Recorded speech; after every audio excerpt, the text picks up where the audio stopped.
पुतळा हल्ला गेला नाही याची जाणीव प्रत्येकाला झाली पाहिजे. आणि बाकीचं जे आहे ते नंतर मी बोलतो. मला बोलताच येत नाही अशी परिस्थिती करून टाकली. त्यामुळे मित्रांनो तुमचा उत्साह या ठिकाणी माझ्या लाडक्या बहिणी आहेत 95,000च्या पुढे आपल्या बार्शी तालुक्यामध्ये फडणवीस साहेब आणि काय म्हणतात शिंदे साहेब अजितदादा पवार यांच्या लाडक्या बहिणीचं या ठिकाणी कामकाज जे पाहिलं जात आहे ते युवा नेतृत्व रणवीर भैया राऊत यांच्याकडून या ठिकाणी पाहिलं जात आहे.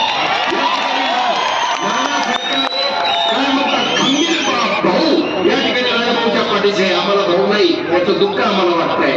परंतु तुम्ही आहेत की आता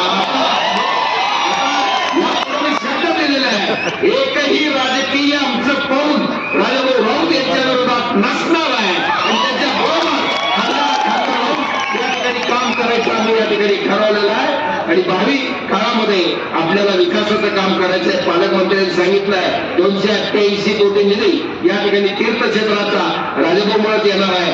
एकच मी सांगतो या ठिकाणी विरोधक म्हणतात की पालकमंत्री आले आणि आम्हाला काय धमदाटी केली वगैरे म्हटलंय. ही धमदाटी नाही आहे. कुठल्या माणसाची किती कॅपॅसिटी आहे सांगायचा प्रयत्न त्यांनी केला. राजाभाऊची ताकद आहे नाही कुणाची तरी ताकद सांगायचा प्रयत्न म्हणजे राजाभाऊ काय करू शकतात हे आज एक मुख्यमंत्री आणि दोन्ही उपमुख्यमंत्र्यांच्या गळ्यातले ताईत राजाभाऊ राऊत आहे. आणि त्या दृष्टिकोनातनं बार्शीकराला काहीही कमी या ठिकाणी पडणार नाही हे वेगळा कळत नाही. आणि त्या दृष्टिकोनातनं जवळ आल्याशिवाय आम्ही या ठिकाणी समजत नाही. त्या पद्धतीनं आता मला नाही बोलायचं तू काय करू काय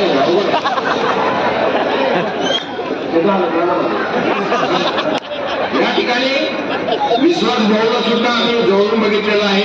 भाऊ आपण नगराध्यक्ष होता. तुमच्या मुलालाही राजाभाऊ राऊत यांनी उपनगराध्यक्ष केला होता. तुम्ही सत्तेमध्ये होतात आणि आता मग तुम्ही नगराध्यक्ष होता. कृष्णराज उपनगराध्यक्ष होता. आता कृष्णराज परत नगरसेवक आहे आणि तुमच्या मंडळीला परत नगराध्यक्ष पाहिजे. मग सगळ्याच गोष्टी तुमच्या घरात का पाहिजे याचा एक उत्तर तरी त्या ठिकाणी दिलं पाहिजे.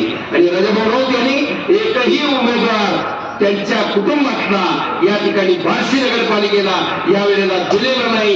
हे कौतुकास्पद बाब या ठिकाणी आहे असं मला वाटतं. मला थोडंसं बोलण्याची संधी दिली त्याबद्दल मी आभारी आहे आणि मी धन्यवाद देतो. जय हिंद जय महाराज. या ठिकाणी मला एक सांगायचं नाही का ते ना जात पर ना पात पर बार्शीची जनता आता बोलणार नाही तुम्हारी बात पर. आणि या वेळेला बटन दाबणार राजाभाऊ राऊत यांच्या विकास की बात पर. एवढं या ठिकाणी सांगतात. धन्यवाद साहेब. नक्कीच तीनदा गेला फक्त तुमचाच आवाज बार्शीमध्ये तुम्ही यानंतर या ठिकाणी या सभेला संबोधित करण्यासाठी आमंत्रित करतो. भारतीय जनता पार्टी महायुतीच्या नगराध्यक्ष पदाच्या अधिकृत उमेदवार तमाम राष्ट्रकरांची लाडकी बहीण तेजस्वी टक्के यांना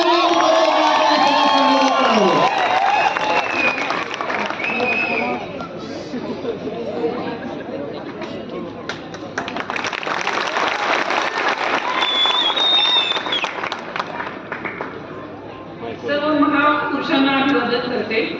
आणि इथे उपस्थित असलेले ज्यांच्या मार्गदर्शनाखाली सगळे सहकारी ही निवडणूक लढविणार आहोत ते तालुक्याचे भाग्य विधाते आदरणीय माजी आमदार राजाभाऊ राऊत आणि माजी नगराध्यक्ष आदरणीय प्रभाताई झाडुके म्हणजेच वहिनी साहेब व या ठिकाणी उपस्थित असलेले आपले भाऊसाहेब आंधळकर तसेच सर्व उपस्थित मान्यवर पदाधिकारी नमस्कार. मी आज बार्शीकरांनो मी सौ तेजस्विनी प्रशांत कचले बार्शी नगर परिषद 2025 मध्ये भारतीय जनता पार्टी पक्षातर्फे नगराध्यक्ष पदाची उमेदवार आहे. आपल्या बार्शीच्या सर्वांगीण विकासासाठी शाश्वत विकासासाठी नियमित पाणी पुरवठा रस्ते स्वच्छता महिलांची सुरक्षितता आणि आपल्या मुलांसाठी उज्ज्वल भविष्य घडविण्यासाठी मी पूर्ण ताकदीने काम करण्याचा दृढ संकल्प केला आहे. माझ्या कुटुंबासारख्या बार्शीकरांनो येत्या 2 डिसेंबरला म्हणजेच मंगळवारी मतदानाचा दिवस आहे.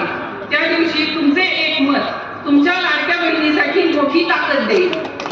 मी आपल्या सर्वांना विनंती करते की सर्वांनी महायुतीच्या सर्व उमेदवारांना कमळ व धनुष्यबाण चिन्ह चिन्हासमोरील बटन दाबून मोठ्या मताधिक्याने निवडून द्यावे. कोणत्याही खोट्या प्रचाराला भूलथापाला बळी पडू नका. तुमची लाडकी बहीण तेजस्विनी प्रशांत कचले यांना आशीर्वाद द्या. आपला आशीर्वाद म्हणजेच आपले मत आहे आणि हे मत बार्शीच्या शाश्वत विकासासाठी अतिशय अमूल्य आहे. धन्यवाद. जय हिंद, जय महाराष्ट्र. धन्यवाद ताई. भाऊ, आज शिवाजी कॉलेज पाशी विरोधकांची सभा या ठिकाणी चालू आहे आणि बोटावर मोजण्या इतकी लोक त्या ठिकाणी आहेत. एकदा टॉर्च दाखवून एकदा आपल्या सभेची गर्दी मात्र सगळ्यांनी दाखवायची आणि या भारतीय जनता पार्टी महायुतीच्या सर्व विरोधांच्या पाठीशी आपण खंबीरपणे उभे हे या ठिकाणी आपल्याला दाखवायचे आणि आता ते तेजस्वी आपल्या समोर विनंती करतो आपण समोर येते.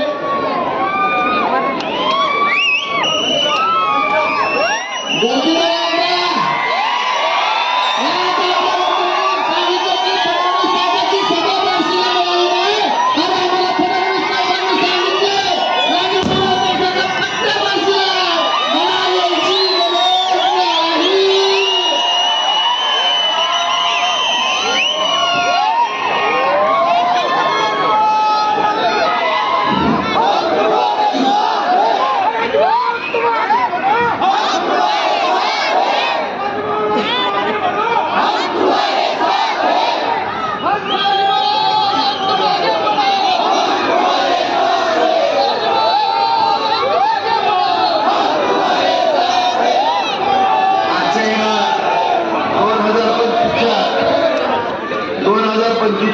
बार्शी नगरपालिकेच्या या विजयी सभेच्या निमित्तानं उपस्थित व्यासपीठावरती सर्व सन्माननीय पदाधिकारी, आपल्या बार्शी शहराची, बार्शी नगरपालिकेची, तालुक्याची लाडकी बहीण तेजस्विनीताई कतले, महायुतीचे सर्व उपस्थित उमेदवार, 36 भारतीय जनता पार्टीच्या माध्यमातून उभा आहेत. त्यापैकी 2 आरपीआयला जागा आपण दिलेले आहेत. 34 भारतीय जनता पार्टी पण चिन्ह आरपीआयला सुद्धा आपण 2 जागा देत असताना माझे सहकारी मित्र अविनाश गायकवाड यांच्या सूचनेनुसार त्या ठिकाणी भारतीय जनता पार्टीचं कमळ दिलेलं आहे. शिवसेनेच्या 6 जागा आहेत बांधवून एक बिनविरोध झाली तुमच्या सगळ्यांच्या आशीर्वादानं. तुमच्या नावेताई त्या ठिकाणी विजयी सलामी दिलेली आणि येणाऱ्या 2 तारखेला मतदान आहे. 3 तारखेला आपल्याला आपली लाडकी बहीण तेजस्विनीताई कतले यांना प्रचंड मताने विजयी करायचं आणि जो थांबलेला विकास आहे बांधवांनो तो सुरू करण्याच्या दृष्टिकोनातून आपल्याला या ठिकाणी प्रयत्न करणं गरजेचं आहे.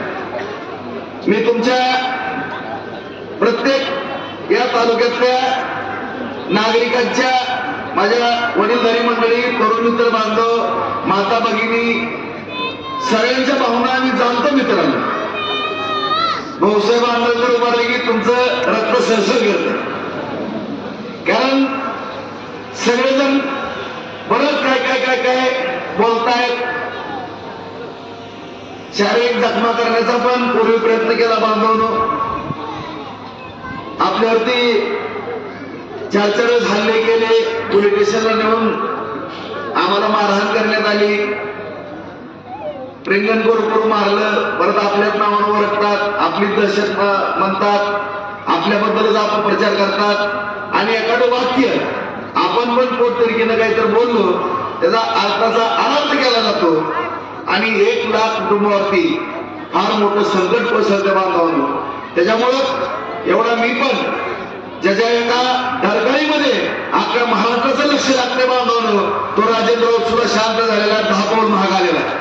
त्याचं एक कारण आहे, या तालुक्यातल्या माझ्या शेतकरी बांधवांच्या शेताला पाणी देणं, माझ्या तरुणांच्या हाताला काम देणं, त्यांच्या पोटा पाण्याचा प्रश्न सोडवणं, एवढ्याच खाली सगळे माझे सगळे विषय मी बाजूला ठेवले. दुसरं कुठलंही कारण नाही. हे कोण लागून गेल्यात माझ्यापुढे तुम्ही सांगा, काही कोण आहे ती, परंतु आपल्याला त्या भानगडीत पडायचं नाही. मी सर्व जनतेला शब्द दिलाय की माझी अशी एखादी चुकी होणार नाही. की माझ्या एखाद्या चुकीमुळे 1 लाख प्रपंच अडचणी देतील.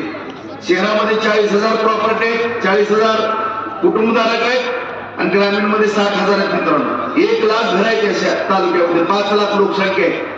आणि एखाद्या कुटुंब प्रमुखाची एखादी चूक जर झाली तर त्या चुकीचं एवढं मोठं प्रायश्चित्त त्या कुटुंबाला किंवा तालुक्याला करावं लागतं की मी स्वतः ते पाहिलेलं आहे.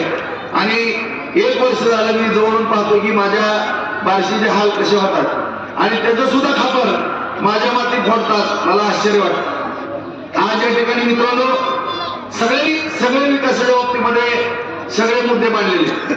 मी थोडक्यामध्ये काही मुद्दे मांडतो, केलेली कामं, भविष्यातल्या माझ्या योजना तुमच्या समोर सांगणार आहे. आणि मला नेमकं कशासाठी हे राजकारण करतोय या सुद्धा काल सुद्धा मी थोडी हिंट दिली. सगळ्यांना आश्चर्याचा धक्का लागला की राजभाऊच्या नेमकं डोक्यात काय.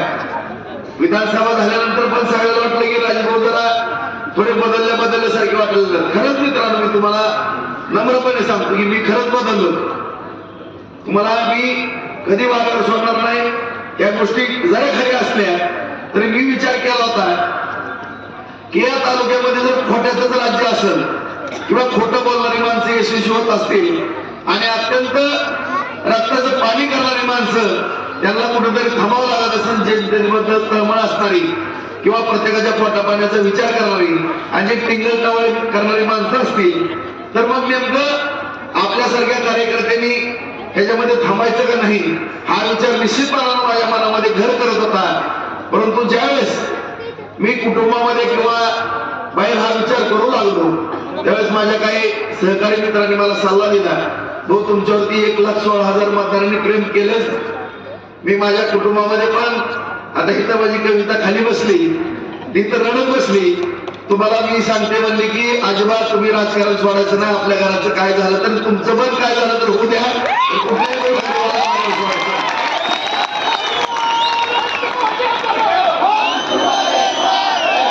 म्हणजे मित्रांनो मी तुम्हाला जबाबदारीने बोलतो.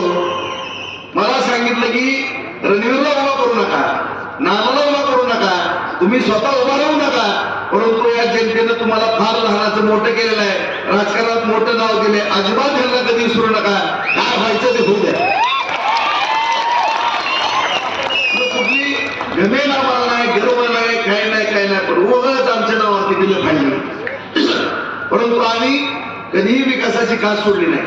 माझं पहिलं पूर्वजांचं कुटुंब असेल किंवा आज इथं बसलेली ज्यांना उमेदवारी दिली त्यांच्याबद्दल सुद्धा बदनामी. आता उभा राहिले की कटल्यांचं घर टार्गेट सुरू झालं बाबा काका, त्याची काळजी करू नका तुम्ही. त्या असं घरानं मालक आणि मी स्वतः आता काही मंडळी मानतात रणवीर मालक आणि रणजित मालक. मी सगळ्याला हात जोडून सांगितलं की बाबा भैया म्हणा पण मालक कधी म्हणू नका.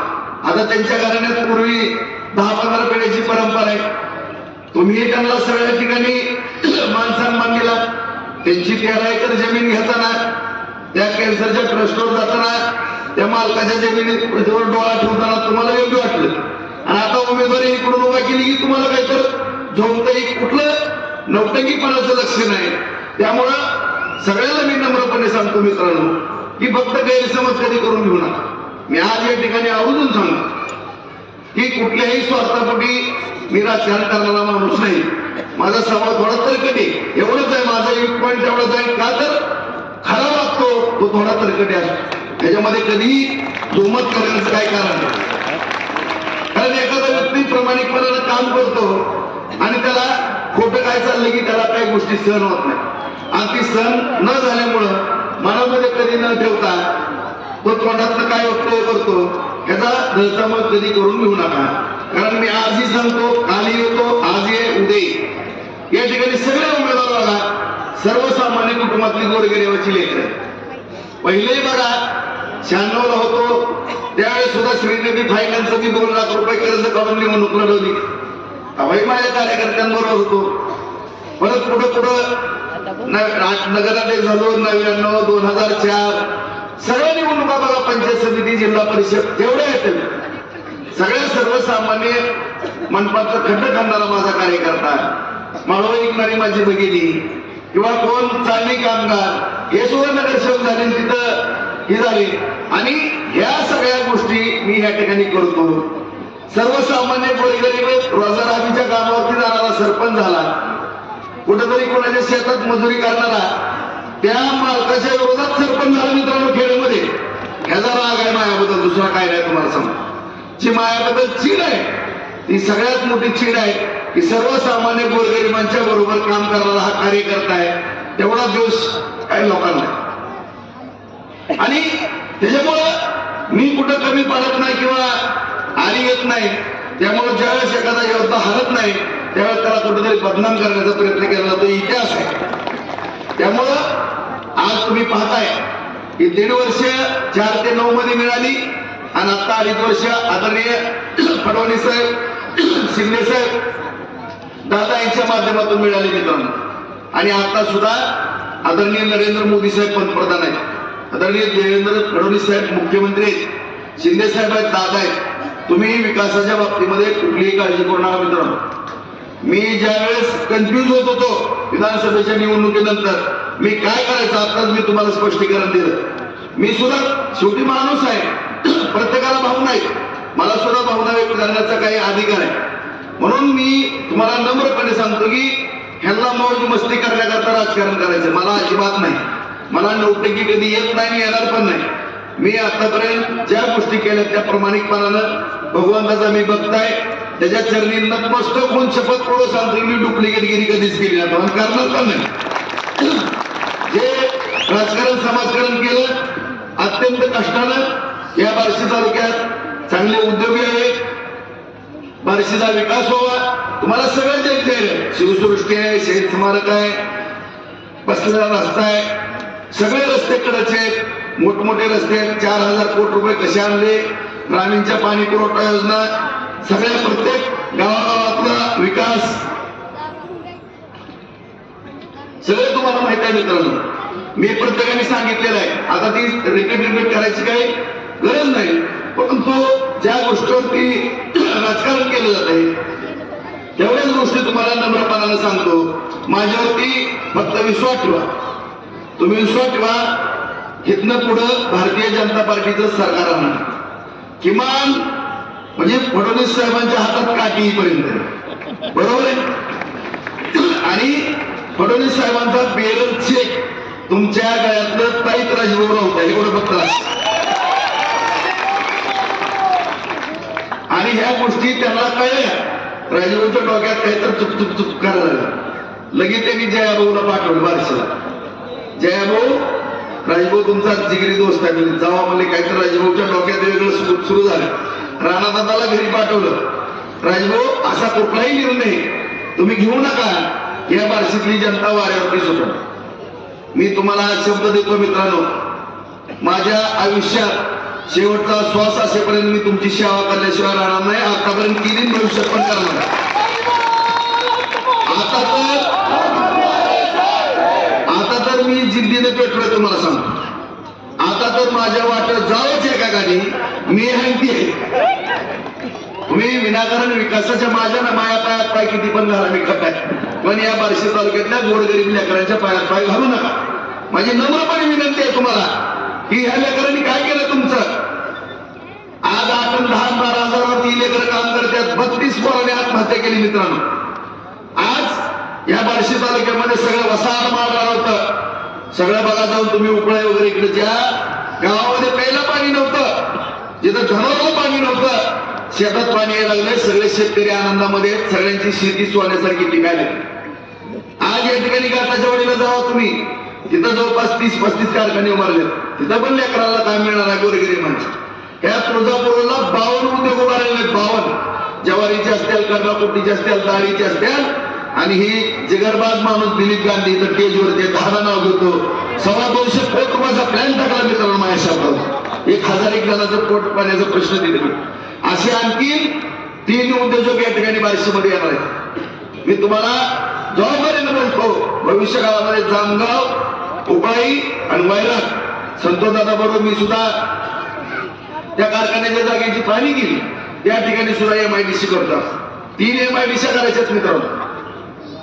त्या ठिकाणी केंद्र सरकार, राज्य सरकार कारण तुम्ही पेपरमध्ये बघा, देवेंद्र फडणवीस साहेब मुख्यमंत्री आहेत, गडचिरोलीचे पालकमंत्री आहेत, त्या ठिकाणी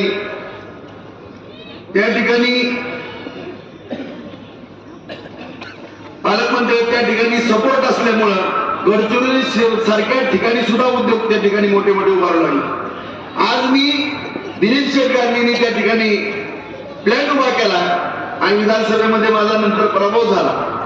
त्यावेळेस काही मित्रांना मी तयार केलं होतं. कीर्ती गोल्ड आहेत, बागमार परिवार, दिनेशबाईंचे चिरंजीव, छेडा परिवार किंवा आणखीन काय महेश बापनांच्या माध्यमातून पारेख परिवार ह्यांना सुद्धा भेटलो आणि त्यांची मानसिकता होती की भाऊ आम्ही प्लॅन इथं लावतो, पण दुर्दैवानं जे काय घराचं घडलं विधानसभेत. मी परत त्यांना एक 5-6 महिन्यापूर्वी म्हणलो, नाही म्हणले भाऊ आम्ही 200-300 कोटी रुपयाची इन्व्हेस्टमेंट बार्शीमध्ये करायची आणि उद्या तुमच्या इथलं विचित्र राजकारण आहे म्हणजे उद्या जर काय कमी जास्त झालं तर आमची लेकर बाळा काय म्हणते. इथल्या मुलाबाळांकरता पोटापाण्याचा प्रश्न सोडवण्याकरता आम्ही तयार आहे, परंतु जर आम्हाला सपोर्ट सहकार्य जर नाही झालं भाऊ तर आमच्या लेकर बाळांचं काय. तर आज मित्रांनो मी सांगतो, त्यांना फडणवीस साहेबांचे फोन मी घडवून आणलेले, ती सुद्धा माणसं उद्योग व्यवसाय या ठिकाणी उभा करण्याकरता तयार आहेत. त्यामुळे कुठलीही काळजी करू नका. हजारो तरुणांना काम देण्याकरता मी कटिबद्ध असे या ठिकाणी तुम्हाला प्रामाणिकपणा. रस्ते होणारच आहेत, कमी होतील किंवा जिथं 10 रस्ते व्हायचे तिथं 2 होतील, जिथं कुठं 4 बल्ब लागेल तिथं 1 बल्ब लागेल, ज्या ठिकाणी 10 गटरे व्हायचे तिथं 2च होतील. परंतु पोटापाण्याचं काय, या बार्शीतल्या प्रत्येक तरुण इथं बसलेले सगळ्यांनी सांगावं किती जणांच्या घरामध्ये प्रपंचा बाबतीमध्ये अडचणीत, सगळ्यांनी प्रामाणिकपणानं सांगावं किती जणांच्या कुटुंबामध्ये अडचणीत, किती जणांची शेती पिकत नाही, किती जणांना पाण्याची आवश्यकता. आज या परिसरामध्ये सगळे शेतकरी बांधव समाधानी झाले. त्यांना एक आशा पल्लवी झाली की मी ऊस लावण, मी द्राक्ष लावण, मी केळी लावण, माझं उत्पन्न वाढल, मी माझ्या कच्च्या घराचं पक्क घर करेन, मी बंगला बांधन, माझ्या मुलांचं लग्न होईल, मी माझ्या नातवांचं तोंड बघन. ही भावना निर्माण झाली मित्रांनो. 50,000 एकर जमीन आज बागायत झालेली आहे. एवढे मोठे 37 आठवण तलावातले 25 आठवण तलाव पूर्ण झाले. एवढं सोपं काम नाहीये. इकडे बंधारे आपण गोरावड्यावरती, नागझरी, भोगावती, चांदणी, बिडकी या सगळ्या नद्यावरती बंधारे आज आपण केले. त्यामुळे शेतकऱ्यांच्या शेताला पाणी मिळू लागले, आर्थिक उत्पन्न वाढण्याचे सगळे जे काय स्रोत होते ते निर्माण झाले. भविष्यामध्ये काल ज्या मुलांनी सांगितलं, त्यांनी सांगितलं की 3रा टप्पा आम्ही 6 महिन्याच्या आत मंजूर करणार आहे. तुम्हालाही सांगतो, या त्या ठिकाणी तावडीच्या तळ्यातनं खामगावच्या टिंबीच्या माळावरती पाणी नाही, तिथनं ते डाहेर पिंपळगावच्या धरणात टाकायचंय, तिथून ते भगवतीच्या बंधाऱ्यात पाणी जाणार आहे. मित्रांनो, ह्या गोष्टी एवढे सोपे अजिबात सोपे नाही.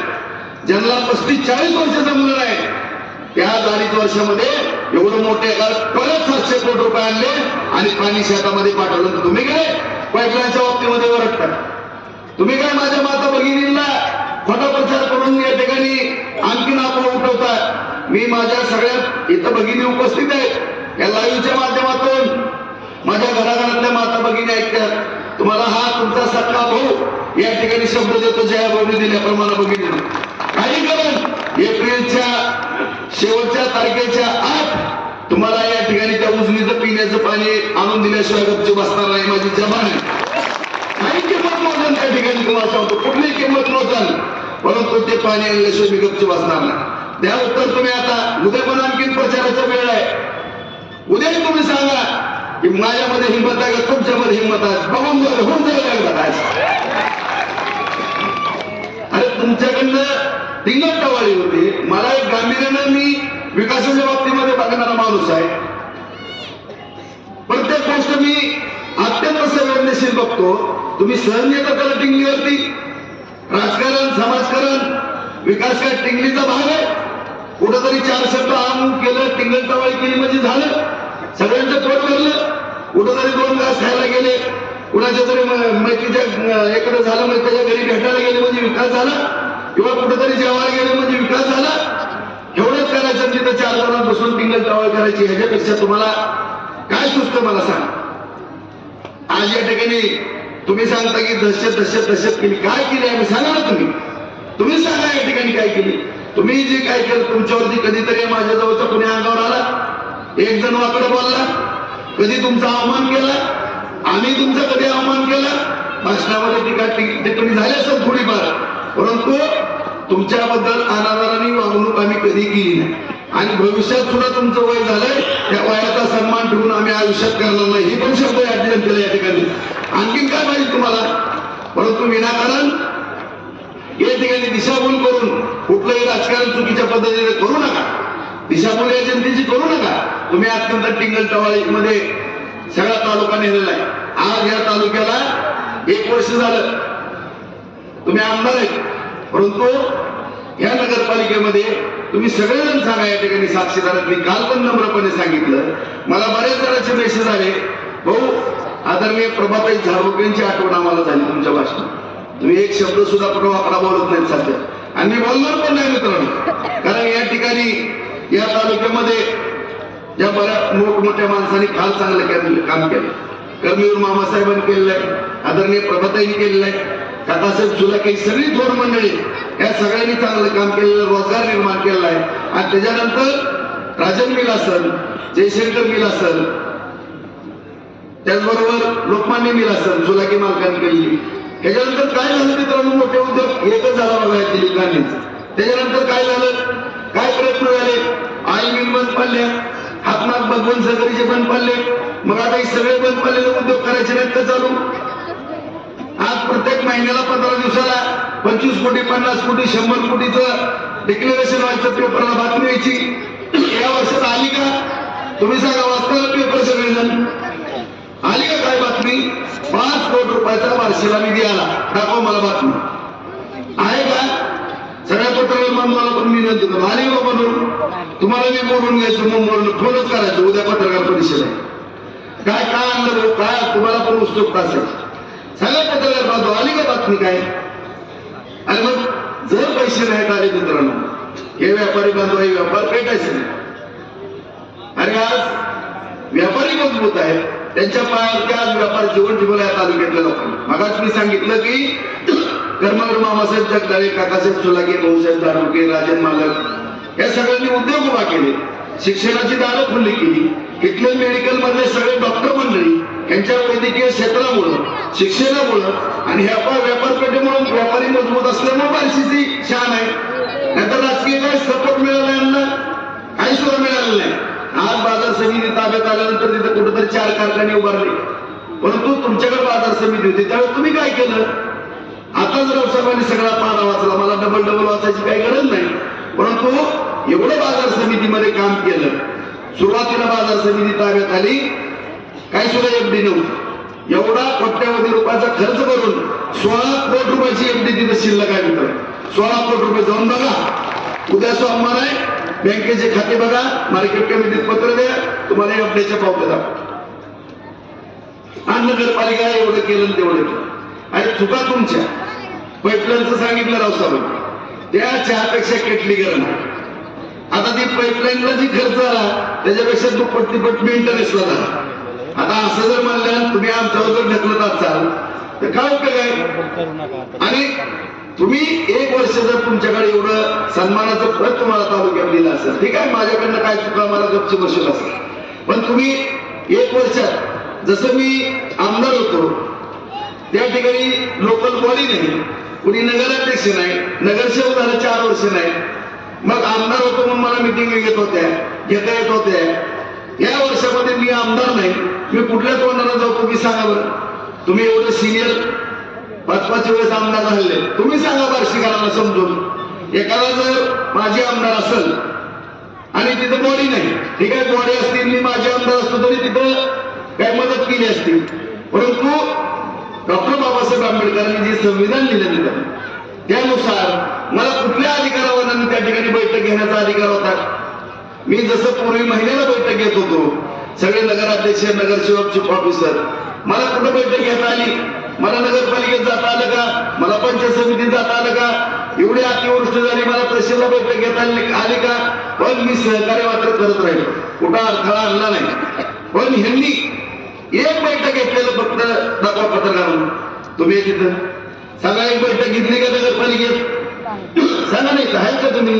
तुम्हाला बोलवलं एखाद्या पाणी पुरवठा खरा पाईपलाईनला घेतली का बैठक? कलेक्टर साहेबाकडे गेले का? पाणी पुरवठा नगर विकास मंत्र्याकडे बैठक घेतली का? अजिबात. फिल्टर टँकवर जर तुम्ही दर महिन्याला एकदा जायचं त्याचं चित्रीकरण यायचं. कधीतरी 422ला उजनीच्या चांदीच्या फिल्टरवर गेले का? तुम्ही जर काहीच केलं नाही, आलेलं काम होतं. मी पालकमंत्र्यांना विनंती केली, त्यांनी कलेक्टरला सूचना दिल्या आणि तिथनं परत यंत्रणा हल्ली. आता पाईपलाईन जवळपास 60% पूर्ण झाली, जॅकवेल पूर्ण झाले, आंबाडची टाकी पूर्ण झाली. त्यामुळे माझ्या माता भगिनीने कुठली काळजी या ठिकाणी करण्याचं कुठलंही कारण नाही. विकासाच्या बाबतीमध्ये आज कड्याने हजार कोटी रुपये तालुक्याला गेले. आपल्या इथं 1 रुपया आला नाही. फक्त एकदा 5 कोटी रुपये पालकमंत्र्यांनी दिले. मला म्हणजे बहुपत्र दिलं, मला सुद्धा दीपत्रकार पैसे घेऊ, एवढा कमी आकडा. त्यामुळं भविष्य काळामध्ये माझ्या शहरातल्या वडीलधारी मंडळी, तरुण मित्र बांधव, माता भगिनी, सर्व नागरिक कुठलाही जातीवाद न करता आज या ठिकाणी लगी किल्पा फिरायला चालू झाल्यावर आता उद्यापासून सर्व मुस्लिम समाज बांधवाला नम्रपणे हात जोडून विनंती करतो. गेल्या वेळेस आशिबाई तांबोळे हे नगराध्यक्ष होते मित्र. कतले मालक त्यांच्या विरोधात होते, ढगेअण्णा त्यांच्या विरोधात होते. तिन्ही माणसं एका व्यासपीठावर आणण्याची क्षमता या राजेंद्र होती. सगळ्या जाती धर्माची माणसं या व्यासपीठावर होते. सगळं कुठलाही जातीवाद मला कधीच आवडत नाही. छत्रपती शिवरायांचा मी भाऊ आहे. ज्या पद्धतीनं आता सुद्धा या देशामध्ये सगळ्या ठिकाणी काही जातीवरती दाखले, अमुक अमुक सैन्य सगळीकडे, पण एकमेव या जगाच्या पाठीवरती राजा होऊन गेला. त्यांनी कुठल्याही जातीचं सैन्य दलाला नाव दिलं नाही. मावळा हा पदवी दिली मित्रांनो, मावळा. आणि त्यांचे विचार घेऊन आमच्यासारखे मावळे या ठिकाणी काम करतात. त्यामुळं कुठलाही जातीवाद या बार्शीमध्ये होणार नाही एवढा मी शब्द तुम्हाला प्रामाणिकपणे देतो. पहिलंही कधी काय होऊन गेलं नाही, भविष्यातही काय होणार नाही. परंतु जे किल्पा उद्यापासून फिरणार आहे, अमुक तिकडं हत्याकांड, अमुक तिकडं ही झालं, ह्याने कुणाचंही पोट भरणार नाही. फक्त दिशाभूल करण्याकरता आता तिकडली झोपडपट्टी उठणार, तिकडली झोपडपट्टी उठणार. त्याचबरोबर मगच काय स्वामी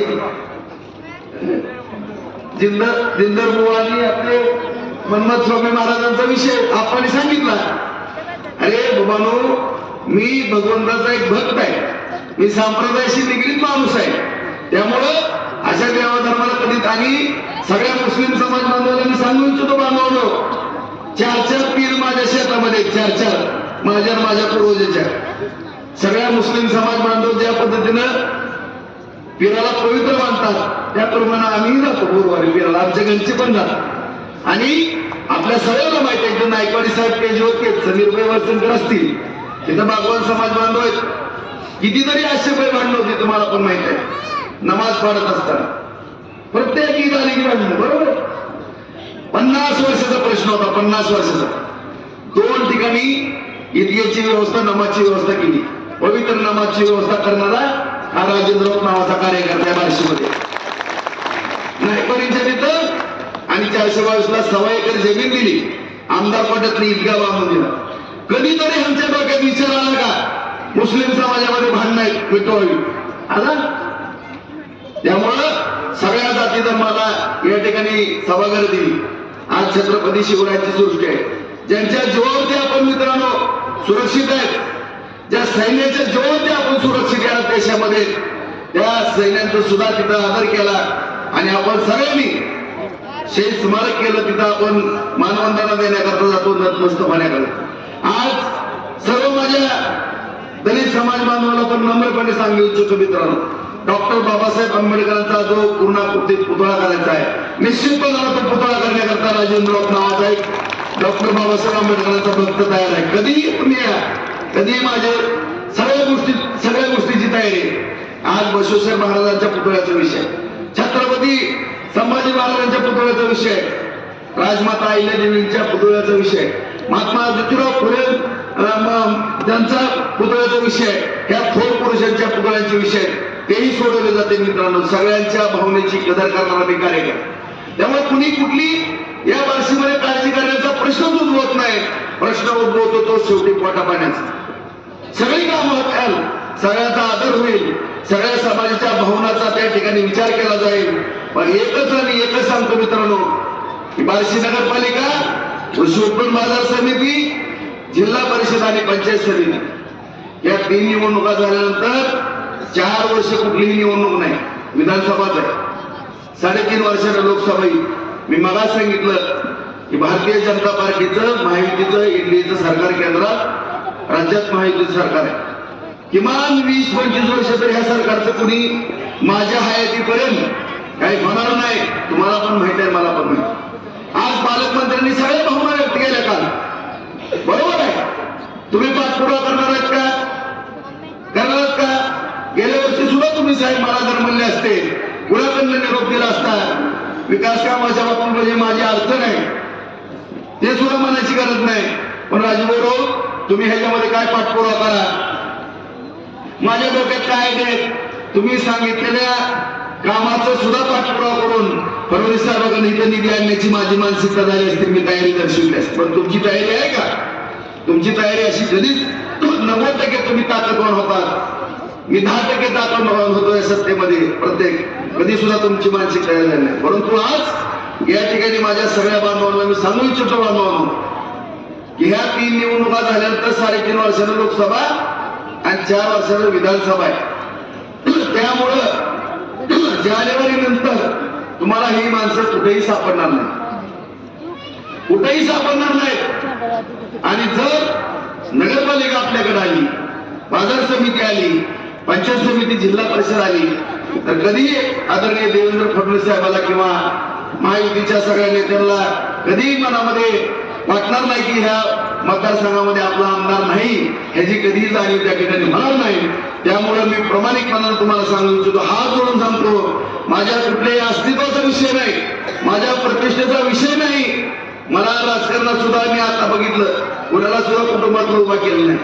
तुम्हाला जर योग्य वाटलं उद्या सुद्धा की राजभाऊ हा उमेदवार योग्य आहे विधानसभेला, तुम्ही सांगणार तो उमेदवार देण्याची तयारी माझी असेल. हा एक प्रामाणिक कार्यकर्ता शब्द आहे.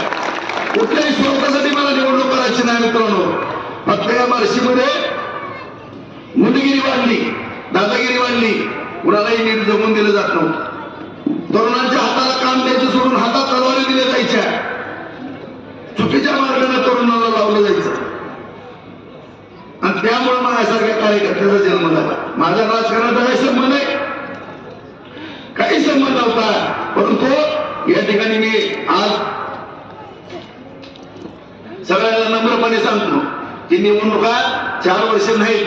त्यामुळं जर बार्शीमध्ये भारतीय जनता पार्टी, महायुतीची जर नगरपालिका तुम्ही दिली, तर भविष्यकाळ ह्या बार्शी सारखा सुवर्ण भविष्यकाळ कोणाचा नसेल, इच्छा आहे माझी. त्या बाजूला 3 EMI